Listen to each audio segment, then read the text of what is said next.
Hello കൂട്ടുകാരെ, ഞാൻ ഇന്നൊരു യാത്ര പോവുകയാണ്. യാത്ര എന്ന് പറയുമ്പോൾ വിനോദയാത്രയോ അല്ലെങ്കിൽ മറ്റു ടൂറോ കാര്യങ്ങളോ ഒന്നുമല്ല കേട്ടോ. ഇത് 6 മാസം കൂടുമ്പോൾ ഇടയ്ക്ക് അമ്മേനെയും കൊണ്ട് നമുക്ക് ചെന്നൈയിൽ ഒരു മെഡിക്കൽ ടെസ്റ്റിന് വേണ്ടി പോകണം.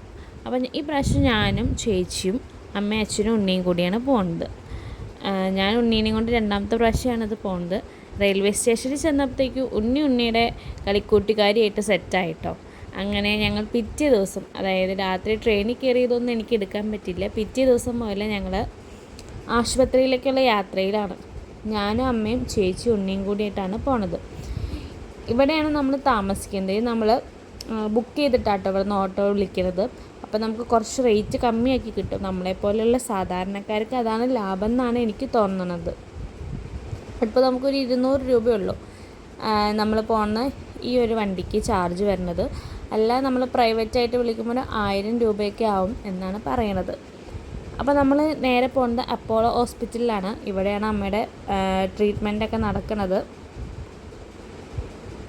അമ്മയ്ക്കൊരു മുഴയുണ്ടായിരുന്നല്ലോ, അപ്പോൾ അത് ഓപ്പറേഷൻ ചെയ്തൊക്കെ ഇവിടെ കേട്ടോ. അപ്പോൾ നമ്മൾ ഡോക്ടറെ വെയിറ്റ് ചെയ്യണം. അതിനിടയ്ക്ക് സ്വത്ത് ഉറങ്ങി. പിന്നെ അവൾ എണീറ്റ് ഒന്ന് ഉഷാറായപ്പോൾ അവൾ ആ ഹോസ്പിറ്റൽ ആകെ തകിടം മറിച്ചു എന്ന് വേണം പറയാൻ. എല്ലാവർക്കും അവളെ ഭയങ്കര ഇഷ്ടമായി. കാരണം സ്വത്തു ഭയങ്കര സംസാരിക്കുന്ന കുട്ടിയാണ്. അതായത് അവളുടെ പ്രായത്തിനേക്കാളും കൂടുതൽ കുറച്ച് നാവുണ്ട് അവൾക്ക്. അത് കാരണം അവൾക്ക് എല്ലാവരെയും പെട്ടെന്ന് അട്രാക്റ്റ് ചെയ്യും. അവൾ പുതിയ ആൾക്കാരെ കണ്ടാലും പഴയ ആൾക്കാരെ കണ്ടാലും ഒരേപോലെ ഇൻട്രാക്റ്റ് ചെയ്യുന്ന ആളാണ്. അങ്ങനെ ഞങ്ങൾ 3-ാമത്തെ ദിവസമാണ് കേട്ടോ പിന്നെ അപ്പോളോ ഹോസ്പിറ്റലിലാണ് വരുന്നത്. ഇതിനിടയിൽ കുറേ വീഡിയോസൊന്നും എടുക്കാൻ പറ്റില്ല. വേറെ ഒന്നല്ല, നമ്മൾ ഈ അലച്ചിലും ടെൻഷനും കാര്യങ്ങളൊക്കെ ആയതുകൊണ്ട് ഒരു ഹോസ്പിറ്റൽ കേസ് വരുമ്പോൾ നമുക്ക് അത്ര ഹാപ്പി മൈൻഡൊന്നും ആയിരിക്കില്ലല്ലോ. കാരണം അസുഖങ്ങൾ കാര്യങ്ങളൊക്കെ നോർമലാണെങ്കിലും നമ്മൾ ഈ ഡോക്ടറെ കാണുന്ന കാര്യങ്ങൾക്കാണെങ്കിലും ടെസ്റ്റുകൾക്ക് ഇങ്ങനെ എഴുതുമ്പോഴാണെങ്കിലും അതിൻ്റെ റിസൾട്ട് വാങ്ങാൻ വൈകുമ്പോഴാണെങ്കിലും നമുക്ക് 2 ആശുപത്രി ഒരു ദിവസം ഇതാണ്. നമ്മൾ അപ്പോളോ ഹോസ്പിറ്റലിലേക്ക് വരുന്നത് ഇവിടെ ഓപ്പറേഷൻ ചെയ്ത കാരണങ്ങൾ കൊണ്ടാണ്. പക്ഷെ നമ്മൾ ട്രീറ്റ്മെൻറ്റ് ചെയ്യുന്നത് റെയിൽവേ ഹോസ്പിറ്റലിലാണ്. അപ്പോൾ ഇവിടുത്തെ റിസൾട്ട് വാങ്ങി അങ്ങോട്ടും കൊടുത്തു, അവിടുത്തെ ഇങ്ങോട്ട്, അങ്ങനെയൊക്കെ നമ്മൾ ഓട്ടപ്പാച്ചിലായത് കാരണം നമുക്ക് വേറെ ഒന്നുമില്ല കേട്ടോ. പിന്നെ നമ്മൾ മെട്രോയിലാണ് പോണത് കേട്ടോ. ചെന്നൈ മെട്രോയിൽ ഞാൻ ആദ്യമായിട്ട് കയറുകയാണ്. അപ്പോൾ അതിൻ്റെ ഒരു എക്സൈറ്റ്മെൻറ്റൊക്കെ ഉണ്ട്. ഭയങ്കര ഭംഗിയാണ് കേട്ടോ കാണാൻ.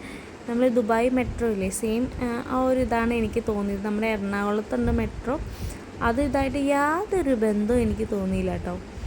കണ്ടില്ലേ, ഞാൻ കുറച്ചൊക്കെ എനിക്ക് എടുക്കാൻ പറ്റുള്ളൂ. കാരണം വേറെ ഒന്നല്ല, നമ്മൾ ഇഷ്ടപ്പെടുമോ ഇല്ലയെന്ന് എനിക്കറിയില്ലല്ലോ, അത് കാരണം.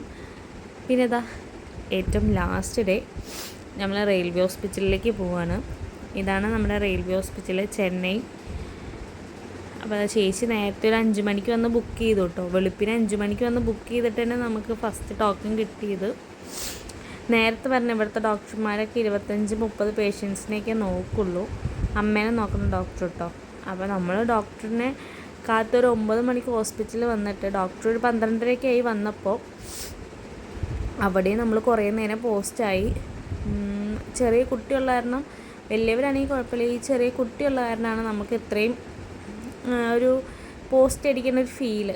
എന്നിട്ട് പിന്നെ നമ്മൾ ചെന്നൈയോട് ടാറ്റ ബൈ ബൈ പറഞ്ഞ് നമ്മുടെ നാട്ടിലേക്ക് വരാൻ നിൽക്കുകയാണ് കേട്ടോ. നമ്മൾ ട്രെയിനാണ് ബുക്ക് ചെയ്തത്, പക്ഷെ നമുക്ക് 2 സീറ്റാണ് കൺഫേം ആയുള്ളൂ. നേരെ നമ്മൾ ബസ് പിടിച്ചു. അങ്ങനെ ഇതുപോലെ ഒരു ബസ്സാണ് നമുക്കും വരുന്നത്. അപ്പോൾ നമ്മൾ ബസ് വെയിറ്റ് ചെയ്തിട്ട് കുറേ നേരം ഇരുന്നു. കാരണം നമ്മൾ കുറച്ച് ട്രാഫിക്, ചെന്നൈ എന്ന് പറഞ്ഞാൽ രാവിലെയും പകലും ഉച്ചയ്ക്കും എപ്പോഴും തിരക്കുള്ളൊരു നഗരം. ഇതിപ്പോൾ ഒരു 9 മണിയാണ്, ഒരു 8:30 സമയം. കണ്ടില്ലേ എത്ര വണ്ടികളും അത്ര ജനത്തിരക്കും. അങ്ങനെ ലാസ്റ്റ് നമ്മുടെ വണ്ടി വന്നു. ഇത് നമുക്ക് നല്ല മഴയുണ്ടായിരുന്നു കേട്ടോ. വണ്ടിയിലല്ല പുറത്ത് നമുക്കിവിടെ ബർത്തിൽ കിടക്കാം, ഇരിക്കണവർക്ക് ഇരിക്കാം, അങ്ങനൊരു സെറ്റപ്പാണ്. അപ്പം നമ്മൾ ചെന്നൈ നഗരോട് ടാറ്റ ബൈ ബൈ പറയുകയാണ് കേട്ടോ. ഞാൻ ആദ്യമായിട്ടാണ് ഇത്രയും ദൂരം ബസ്സിൽ പോണത്. സ്വത്തുവിനെ കൊണ്ട് പ്രശ്നമൊക്കെ ഉണ്ടാവുമോ വിചാരിച്ചു, പക്ഷെ പ്രശ്നമൊന്നുമില്ല. അപ്പോൾ ഞങ്ങളിപ്പോൾ ഇരിക്കുകയാണ്. അതിൻ്റെ അപ്പുറത്ത് തന്നെ കണ്ടില്ല, മുകളിൽ കിടക്കാം.